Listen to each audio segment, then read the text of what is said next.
What's good, everybody? Hope y'all doing well. In this video, I'm gonna break down a beat I recently made for artists like Lil Durk and Lil Key. Pretty much the whole beat is made from scratch, so I'm gonna show y'all the whole process of making the sample and the beat. That's enough said for the intro. Let's just jump right into the sample.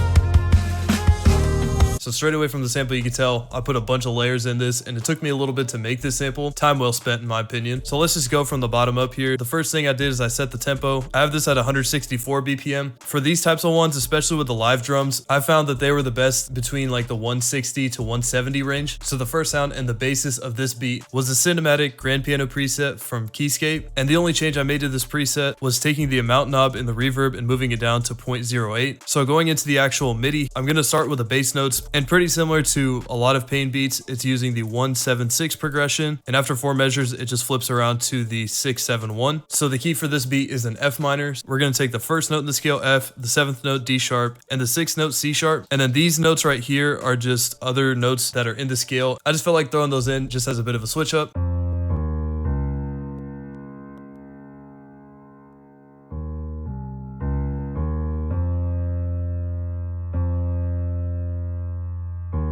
So now we got the bass notes. I'm gonna move on to the top chords, and typically how I make these is I'll select all the bass notes here, I'll hold shift and click on the notes and then hit control up a couple times, and this will move it into the range where I want to actually put down the chords. All that's really doing is just copying those root notes up just as like a bass line or just a general outline for what I want the chords to be. If I move all these notes and the chords back to their original spot, I have the minor first, major 7th, and major 6th, and the basic formula for these chords are just the root notes, and I'm just skipping 1 scale degree in between each of the notes. So the F minor scale is F, G, G sharp, A sharp, C, C sharp. So I'm just skipping each one of those notes. And I do the same thing with pretty much all the other root notes. To make my MIDI a little different, I moved some of these top notes down 1 octave. And same goes for these transitional chords here towards the ends of the 4th and the 8th measure. And then I also just threw in a couple notes just to accent it a little bit. And the last couple things I did with these chords is I highlighted all of them and hit Alt S on my keyboard. And this opens the Strumizer menu. And these are kind of the typical presets that I put on it. The only thing I'll adjust is this time knob right here. And what this does is the further right you move it, the more it's going to strum it from bottom to top. And then once I had that, I hit Alt R on my keyboard to open up the randomizer menu. I turned off the pattern section and kept on the levels, and then just adjusted this velocity knob to randomize the velocities a little bit, just so it sounds like it's more real and more played in instead of just drawn in MIDI.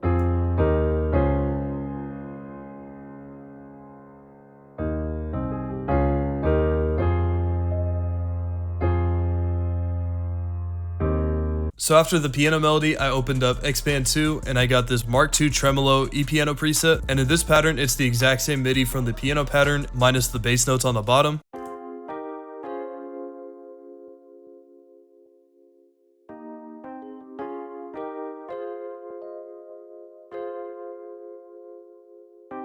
So after putting down the piano and E-piano sounds, I opened up Arcade and I got this Pantheon preset from the playing instrument section. Pretty much I'm just using the F minor scale and I'm just putting in a counter melody with what we already have.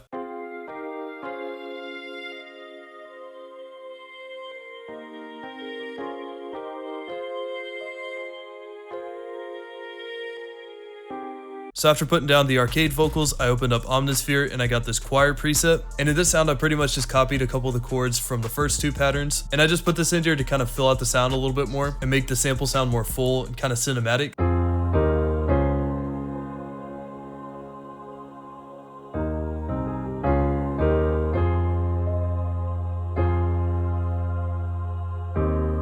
So that's pretty much most of the sounds for the A section of the sample. So moving into the B section, which is the really busy part. The first sound I added for this section was the saxophone, and it's using this bank and contact. I think this is the same saxophone preset that is used in Viral Moment by Lil Durk. And this pattern, I originally played it on my MIDI keyboard and I went in and kind of quantized the notes manually.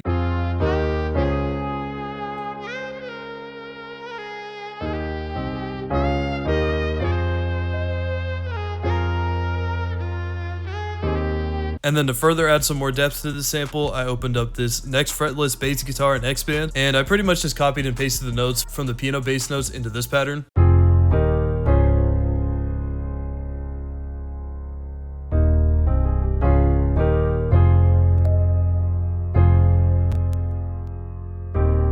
So those are all the main like foundational pieces of the sample. And now the remainder of the sample is pretty much kind of like accents that when put all together, it really gives the sample a lot of life. So starting off with these guitar effects.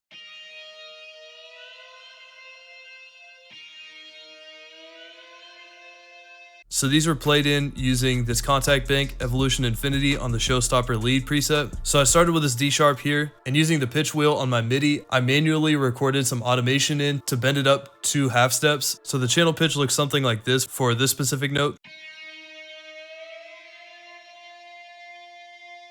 I put on a couple effects, the first being a parametric EQ with a cut on the lows and a boost in the high mids, some reverb on the venue preset with a wet, decay, and low cut turned up, and a little bit of delay to widen the sound a little bit. So the process of rendering them out looks something like this. I put them into the playlist here and I selected about 4 measures. Then I went back to the mixer track, clicked this dot right here to arm it, and then hit Alt R on my keyboard. I put these modes to song selection and cut remainder on the tail, and then hit start to render it out. And I did this for 3 different notes. The first one was the D sharp that I just showed y'all. The second note was A sharp, and the last one was D sharp but an octave up. So once I had each of those rendered out, I added a fade out to each of them and just layered the lower D sharp and A sharp for the first half, and for the second one I put in the A sharp and the higher D sharp. So moving on to the next accent sound, I got this guitar wah.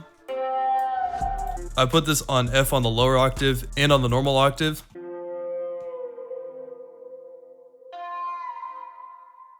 And then finally, to finish out the sample, I put in some acoustic drums. So I got this drum loop from another loop on my hard drive, and I pretty much just have the standard loop as is here, and then I just took a couple of the crash sounds and put it where the primary chords of the pattern are playing. And then I also added this riser crash effect. So the drums put together sound something like this.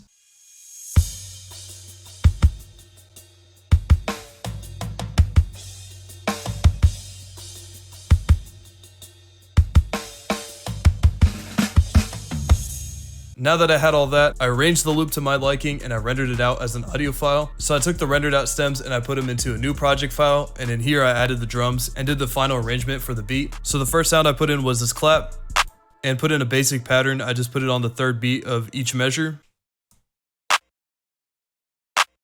After the clap, I grabbed this hi-hat sound and I put in this pretty straightforward pattern. Pretty much all the rolls are using the 1/2 step snap to grid, except for this one at the end here, which is using the 1/3 step snapping.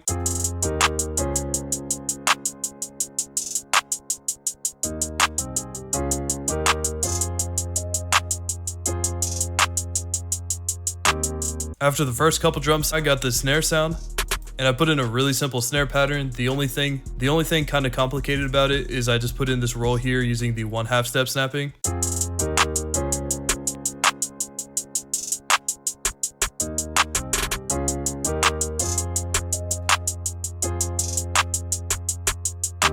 After the snare, I put in this open hat sound.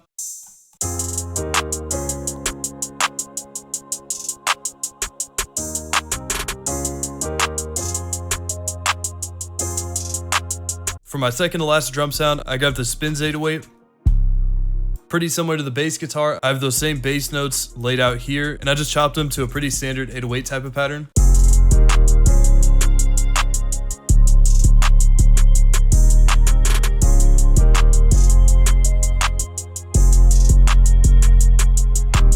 And then for my last drum pattern and finish out the rest of the beat, I put in this kick.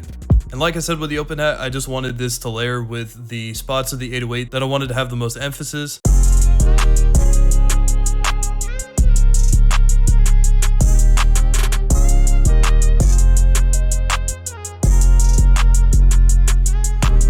So that's going to wrap it up for this one. Hope y'all enjoyed it, and thank you for sticking all the way to the end. If you want to leave me video recommendations, you can leave them in the comments or in the Google Forms link in the description. And that's going to do it for me, so I'll see you on the next video. Peace.